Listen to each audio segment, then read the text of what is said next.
This podcast is for educational and documentary purposes. It contains graphic details from court records. Some listeners may find it disturbing. Listener discretion is advised. The ocean doesn't care what it hides. It'll keep secrets for days or weeks or even years. But sometimes it gives them back. 5 nautical miles off the California coast, under the cover of darkness, a man is shot twice and still clinging to life. He's bound with rope, weighted down with an improvised anchor, and then he's rolled over the side of the small fishing boat into the cold Pacific Ocean. For nearly 2 days, the ocean will keep him. When it finally gives him back, the truth that surfaces is worse than anyone imagined. This is the story of James Dao, a fisherman, a father, and the man federal prosecutors say was lured to his death by people he thought were friends. It's a story that begins in a lobster harbor, winds through the dark alleys of debt and suspicion, and ends in a federal courtroom where the words "murder on the high seas" carry the weight of a life sentence. Hi, I'm Steve Rode, and this is True Crime Cases You Haven't Heard. The Lobster Trap Murder. On this show, I take you into the overlooked corners of the true crime world. Cases you've never heard of, but should have. Stories that aren't built for tabloid headlines, but for truth. And for the people left behind. Everything you'll hear comes directly from court records, official statements, and trial testimony. I don't speculate. I don't invent. Every scene is built on what's in the evidence. And in this case, that evidence will take us from the calm of a Southern California harbor to the chaos of the open sea. It will bring us into the mind of a man named Wong Suen Lei, a man prosecutors say orchestrated a calculated killing, driven by debt and by suspicion that his victim might be working with law enforcement. We'll also hear from Sheila Ritzie, the boat's owner, who claims she was too scared to stop what was happening. From investigators who pieced together GPS data, security footage, and a body weighted down in the Pacific. And from James Dao's family, who sat through every day of the trial, listening to the details of his last moments. This is The Lobster Trap Murder. It's about what happened that night on the water, why it happened, and how the ocean itself became the unwilling witness. Dana Point Harbor sits tucked into the southern edge of Orange County, California, a crescent of calm water carved out from the Pacific. On any given day, the slips are filled with sport fishing boats, sailboats, and in the fall, vessels rigged for lobster season. The smell here is a mix of salt air, diesel exhaust, and the sharp tang of bait fish. On cool mornings, you'll see lobster fishermen in heavy rubber bibs unloading wire traps baited with fish heads onto the docks. By night, they set out again, their boats gliding past the jetties under low light, headed for the drop zones just outside the harbor. It's a tight-knit scene. Crews know each other, sometimes trading spots or deckhands, often competing for the same patch of productive water. And like any small fishing community, rumors travel faster than the tide. James Dao was no stranger to this world. Friends described him as charismatic, the kind of man who could strike up a conversation with anyone at the dock. He loved the sea. But he also had business dealings on shore that, according to testimony, weren't always above board. Wong Lei, Wayne to those who knew him, moved through a different circle, but one that often intersected with Dao's. He was older, more reserved in public, but with a reputation for keeping score. If you owed him money, you didn't forget it. And if he thought you'd crossed him, he didn't forget that either. Sheila Ritzie, the third name in this story, was a link between them. She owned the Triumph, a modest center console fishing boat that she used for lobster runs. Ritzie had her own struggles, money problems, a history of risky relationships. And she told investigators she was friends with Dao, but close to Lay. It was through her boat that the night's events would unfold. By mid-October 2019, lobster season was in full swing. Traps dotted the seafloor just outside the harbor, marked by floating buoys bobbing in the swell. The season meant long nights in the water, cash sales at the dock, and for some, opportunities to settle scores away from prying eyes. In this world of part working waterfront and part back-channel economy, James Dao would spend his last night alive. On the surface, Lay and Dao were connected through the harbor. But their business ties went deeper than lobster traps. Court records and testimony revealed they were partners in an illegal marijuana grow operation. They pooled money, shared resources, and like many underground ventures, trust was the only contract between them. But when harvest slowed and debts piled up, that trust began to unravel. Lay believed Dao owed him money, not just a little, but enough to feel betrayed. And when Lay started whispering that Dao might also be talking to law enforcement, well, suspicion turned into something darker.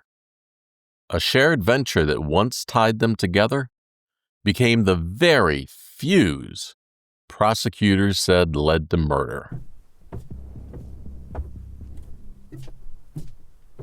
It's the night of October 14th, 2019. James Dao spends the evening at Natalie Nguyen's Fountain Valley apartment. At 11:40 p.m., his phone pings from that location. A small, ordinary data point that will later become part of the prosecution timeline. By 12:27 a.m., Dao sends Nguyen a short video. In it, dock lights shimmer on the black water, and you can hear footsteps on aluminum gangways, the kind that flex and echo under each step. The camera tilts briefly towards a small center console fishing boat. The Triumph, moored and ready. That boat belongs to Sheila Ritzie. On the dock, Huang Lei is already there.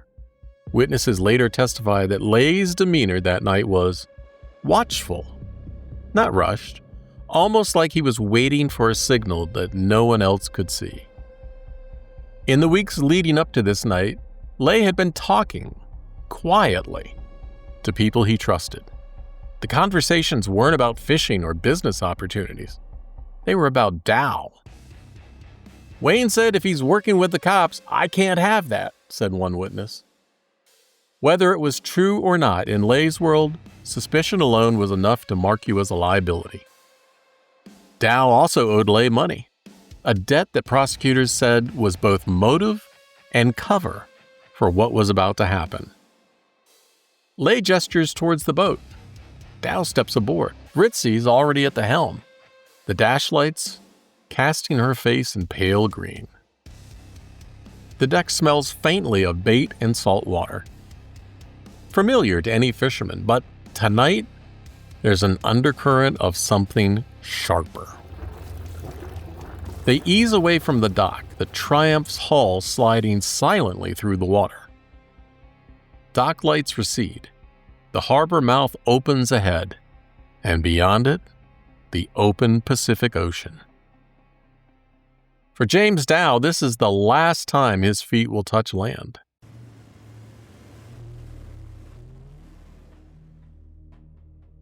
The Triumph pushes past the breakwater. Inside the harbor, the water was glassy and calm. Out here, the Pacific was a slow, rolling swell. The stars are clear overhead, the kind of visibility fishermen love. Ritzy stands at the helm, her eyes on the compass. She doesn't say much. Later, she'll tell investigators she kept her focus forward because she didn't want to watch what was happening behind her. Lei and Dao stand mid-deck. The deck lights are now off, leaving only the faint glow from the GPS. Shadows move across the fiberglass. They pass the last visible buoy marking the outer lobster grounds. The smell of bait is stronger out here. Fish heads and the wire traps just beneath the surface, swaying in the current. Lei leans closer to Dao. Their voices low, nearly lost in the engine noise. A small hand gesture, casual to anyone else, has Dao shifting his weight towards the side of the boat. In the darkness, there's no sound but of the water, the motor, and the quiet rhythm of the boat's hull slapping each wave. The GPS ticks upward in miles, and the screen showing nothing but blue around them. To an outsider, it might look like a normal fishing trip. But the way Lei keeps glancing at the deck, the way his hand rests on something near the console, the way Ritzy grips the wheel tighter each time the boat hits a swell, it's not normal. Not tonight. The GPS shows they're 5 nautical miles offshore. And here, there's no shorelight, no other boats, just the black, endless surface of the Pacific. Dao stands near the center console, leaning slightly against the side of the boat. The air smells of fuel, salt, and something metallic. Lei steps toward him. The first shot comes fast. Dao jerks, clutching his side, eyes wide. He staggers towards the side of the boat. The second shot strikes his head, a glancing hit, not a kill shot. He's dazed and still conscious, gasping. From the helm, Ritzy keeps the bow pointed into the darkness, her hands locked on the wheel, and later she'll testify, "I didn't want to be there. I told him, I don't want any part of this shit. But I kept my hands on the wheel." Lei moves in close, and then there's the sound of impact. The butt of the gun hitting bone. Dao grunts, tries to raise an arm. Marine-grade rope, thick and unforgiving. Lei works fast, looping it around Dao's ankle, tying hard knots. On the other end, an improvised anchor, heavy enough to drag a man straight down. Lei drags Dao towards the stern. The prosecution will later say he was calm, controlled, not hurried. This wasn't chaos. This wasn't self-defense. This was an execution on the high water, the prosecutor says. Dao makes a final choked sound. Lei heaves the rope over the side. The ocean closes over him, and the rope goes tight and then disappears into the black. The smell of spent gunpowder hangs in the cool air, mingling with salt spray. Lei turns to Ritzy. Go! The Triumph's bow swings toward shore. The return trip is silent, no conversation. Just the low drone of the outboard and the steady slap of small waves under the hull. By 3 a.m., they glide back into Dana Point Harbor. They tie up without a word and unload, nothing visible. The water swallows the truth, at least for now. By sunrise, James Dao is already missing. His phone is dark. Overnight messages go unread. Short bursts of, "Where are you?" from friends, and a longer one from his sister. At Natalie Nguyen's apartment, she wakes to see the last video he sent her. Dock lights shimmering on black water, the sound of footsteps. She plays it again, searching for something she missed. A clue in the background, a voice, anything. She calls him straight to voicemail. She calls again, and again, and again. Cross town, Dao's sister tries his number, pacing her kitchen as the phone is pressed to her ear. She leaves a message. "James, it's me. Call me back, please." The hours pass. Friends check his usual haunts. Favorite coffee shop, the small garage where he sometimes worked on his car. A buddy's place where he'd crash after late nights on the water. Nothing. By evening, concern had turned into dread. The family files a missing persons report. Police note his last known location, on the water, well after midnight. That's unusual. The harbor on this night is calm. Boats rock gently in their slips.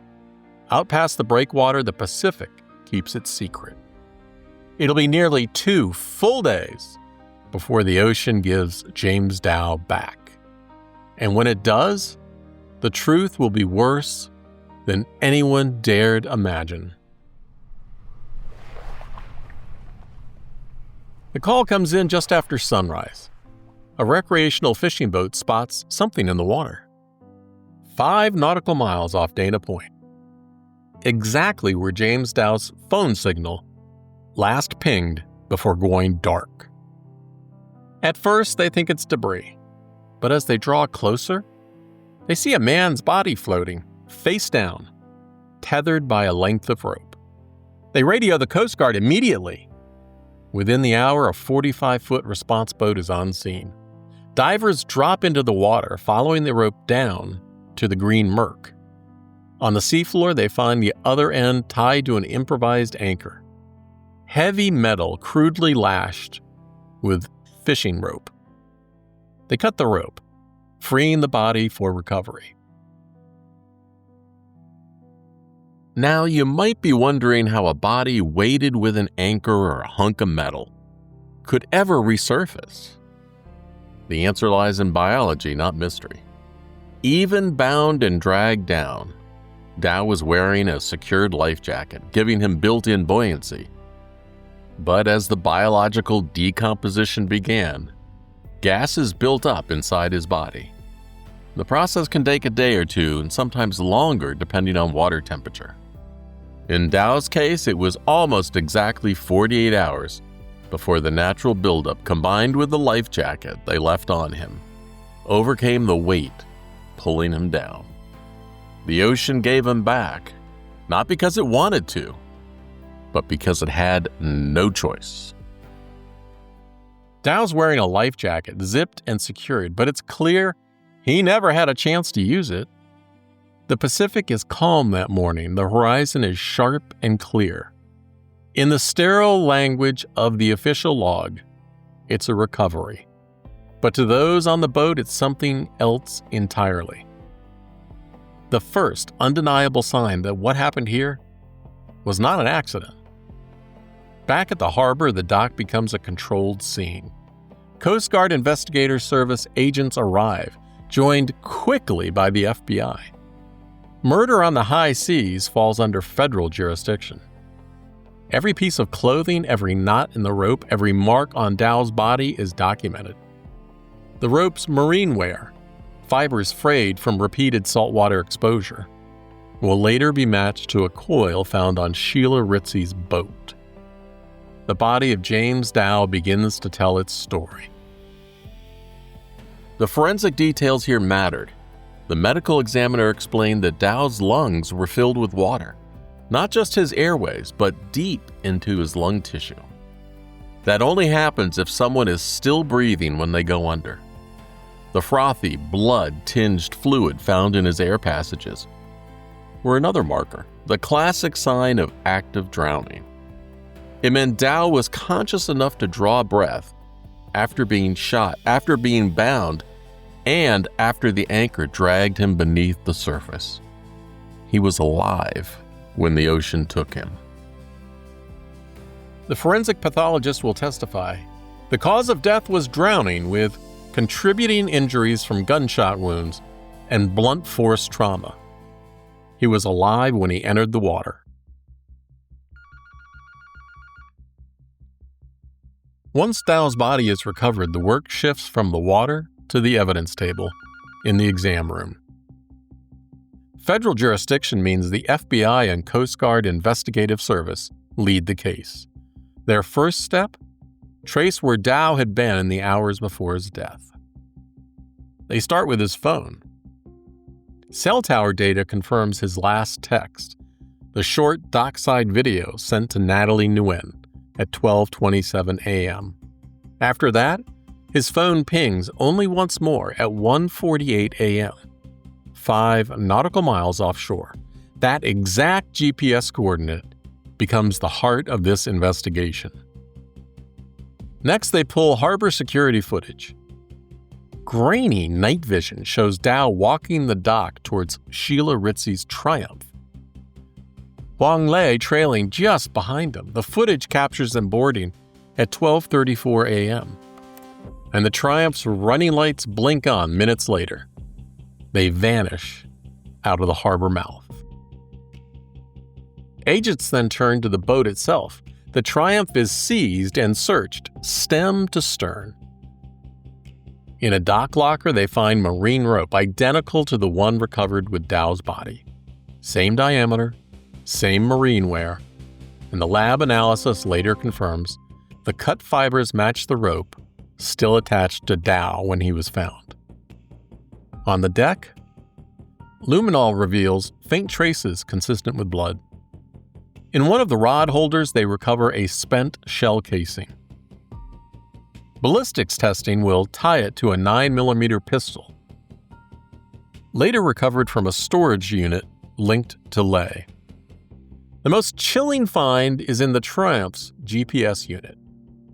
Its memory shows a route logged on the night of October 14-15, a straight line from Dana Point Harbor to the exact coordinates where Dao's phone last pinged, and his body was later found.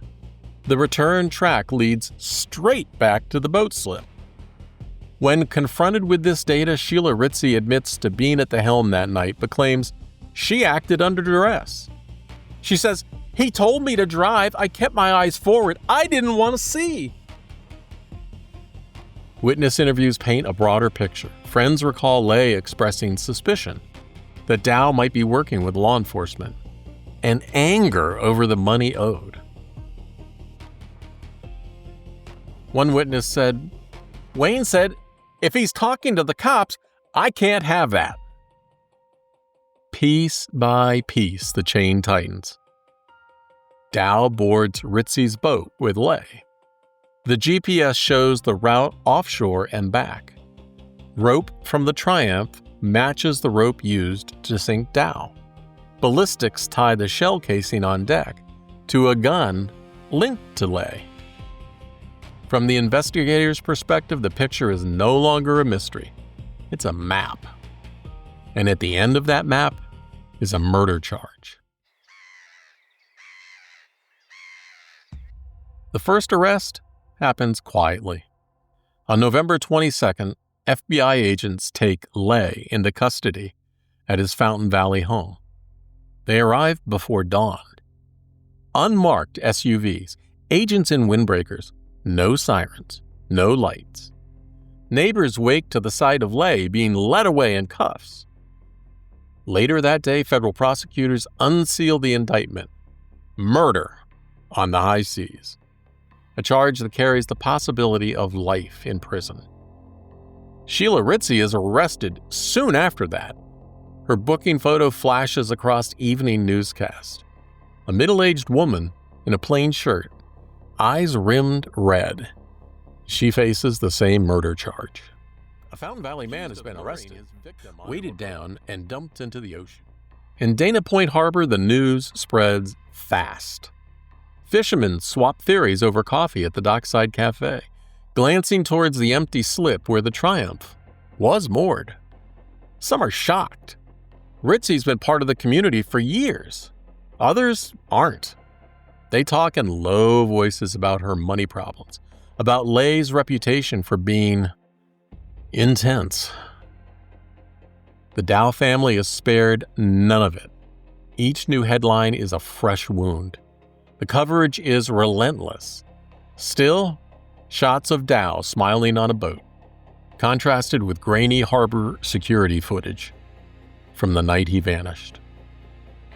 Dao's sister said, "Every time I saw his picture on the news, it was like losing him again. And to know they were still out there walking free for a while, that was unbearable." The arrests marked the official shift from rumor to reality. For investigators, it's just the beginning. The case will now play out in the harsh light of a federal courtroom. And for the people who knew James Dao, the wait for justice begins. The trial of Lee begins in a U.S. District Court for the Central District of California. Federal courtrooms are austere. No drama in the decor, only in the words spoken inside. Lay sits at the defense table in a dark suit. His expression is unreadable. Sheila Ritzie, tried separately, watches from behind the bars during the key days. From the first moments, the prosecution makes their framing clear. The prosecutor says, "This case is about control. Control over a debt, control over a man he suspected, control that ended with James Dao, weighted down at the bottom of the Pacific." They walk the jury through the evidence. Harbor surveillance footage showing Dao, Lay, and Ritzie boarding the Triumph. GPS data tracing their route to the offshore coordinates. The rope matched by fiber analysis. And ballistics linking a shell casing to Lay's pistol. Then they bring in a witness. One former associate recalls a conversation just weeks before killing. "Wayne told me if he's talking to the cops, I can't have that. That's all he said, but I know what he meant." The medical examiner testifies that Dao drowned. He was alive when he entered the water. With gunshot wounds, sure, and blunt force trauma, yeah. But injuries that would have left him severely impaired, not dead. The pathologist said he could not have swum or saved himself. The anchor would have pulled him under in seconds. When it's Ritzie's turn, her voice is quiet. She admits she drove the boat, but insists she was acting under threat. "He told me to keep my eyes forward. I didn't want to see, I didn't want to hear, but I heard everything." The defense counters by attacking witness credibility and suggesting the killing was unplanned, the result of a confrontation gone wrong. Lay does not take the stand. In closing, the prosecutor leaves the jury with a stark image. James Dao's last view was the Pacific. His last breath was salt water. And the man who put him there is sitting right here. The jury deliberates for just a few hours. They return with a verdict: guilty of murder on the high seas. The day of the sentencing, the courtroom feels different. Trials are about facts. Sentencing is about consequences. Lay sits at the defense table, eyes forward. He wears a suit again, but today the weight on his shoulders is visible. The judge invites the family of James Dao to speak. Dao's sister rises, her voice shakes, but every word is clear. "You didn't just kill James, you stole his children's father, my mother's son, my brother. You threw him away like trash." She pauses, fighting for composure. "He loved the ocean, but you turned it into his grave." Other family members speak, each painting their own portrait of Dao. The father who made time for bedtime stories even after long nights on the water. The brother who could make you laugh when you didn't want to. And the son who called home every Sunday. The prosecutor addresses the court one final time. This was not a moment of rage. This was a deliberate act, planned and executed miles from shore to ensure that no one could help him. And yet, the ocean gave him back, and with him, the evidence that brings us here today.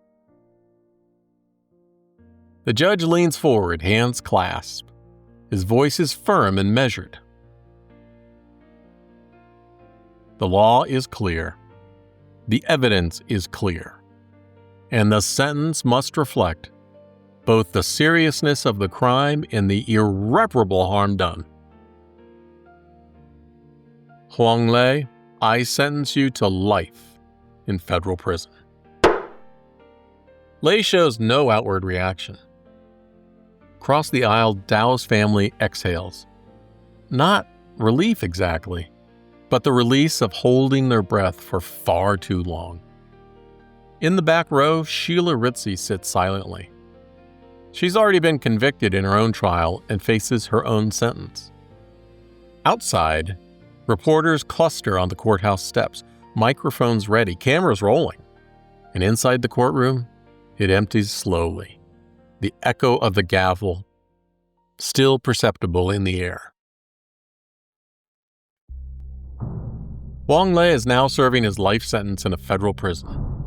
According to the Bureau of Prisons, he is at FCI Lompoc in California, a medium-security facility surrounded by razor wire and open fields, far from the coastal waters where James Dao took his last breath.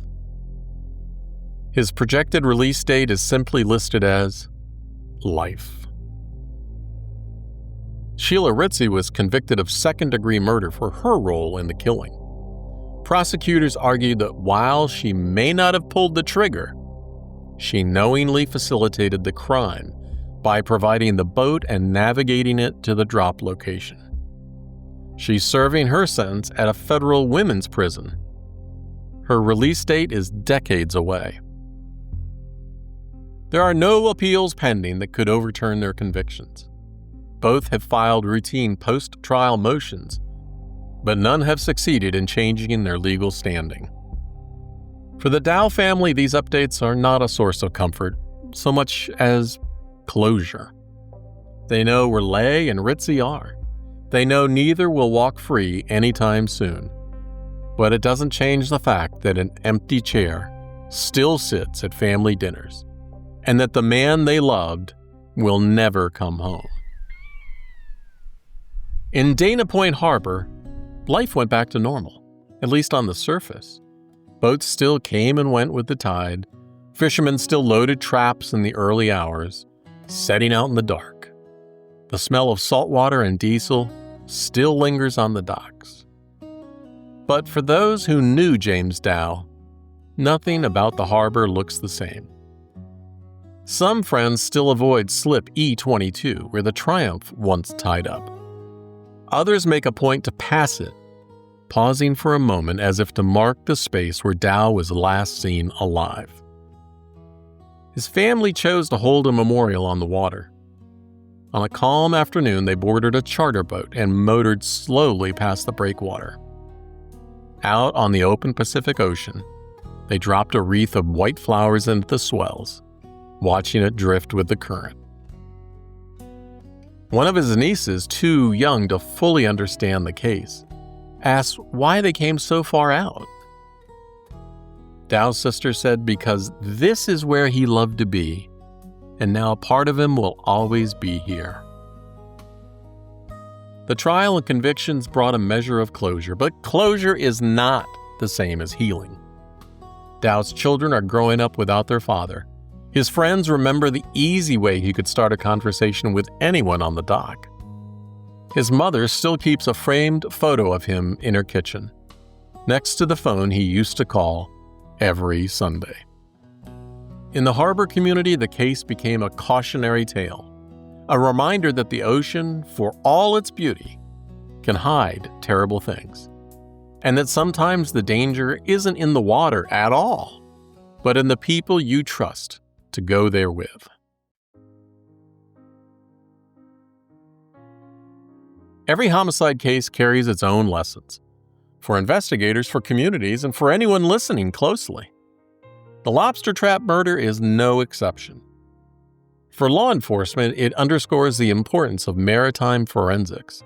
Here, GPS data, rope fiber analysis, and tidal drift models were as critical as ballistics in witness testimony. The ocean is vast and ever-changing. Evidence can vanish in hours. Acting quickly and knowing what to look for made all the difference between suspicion and proof. For prosecutors, it's just a reminder that narrative matters in court. Jurors don't need to hear all the facts. They need to see the sequence, feel the setting, understand the decisions made in those moments offshore. The prosecution's ability to reconstruct the night minute by minute helped them overcome the defense's claims of accident or self-defense. For communities, it's a sobering truth. Danger doesn't always announce itself. Dao stepped onto a boat with people he knew, and yet, in less than 2 hours, he would be dead and anchored to the seafloor. For anyone working on the water, it's a cautionary tale about trust. Once you leave the harbor, you're beyond the reach of quick help. The people you're with are the only ones who can get you back alive. That makes your choice of company the most important safety decision you can make. And for the Dao family, the lesson is deeply personal. That justice, even when served, can't replace what's been lost. The ocean gave James Dao joy in life and took him in death, but it also gave back the evidence needed to hold his killers accountable. And in that, there's a measure of justice, even if there will never be peace. This case, like all I cover here, is built entirely from court documents, official records, media reports, and sworn testimony. If you want to see every source for yourself, the transcripts, the filings, the evidence logs, you'll find them all linked on this episode page at truecrimeunheard.com. If you found this episode valuable, please take a moment to visit Apple Podcasts and leave a 5-star review. I appreciate it. It helps more listeners discover these overlooked cases and ensures the stories of victims like James Dao are not forgotten. And now, the listener question I want you to think about. If you were invited on a late-night boat trip by someone you knew, would you go? Why or why not? On the show episode on the site, True Crime Unheard, I want you to post your answer on the episode page for the Lobster Trap Murder. I read every comment. I'm Steve Rode, and this has been True Crime Cases You Haven't Heard. Each week I bring you another real case, built from official records, told with respect, and focused on the people at its heart. Join me next week for another story that deserves to be heard. Until then, stay safe, keep listening.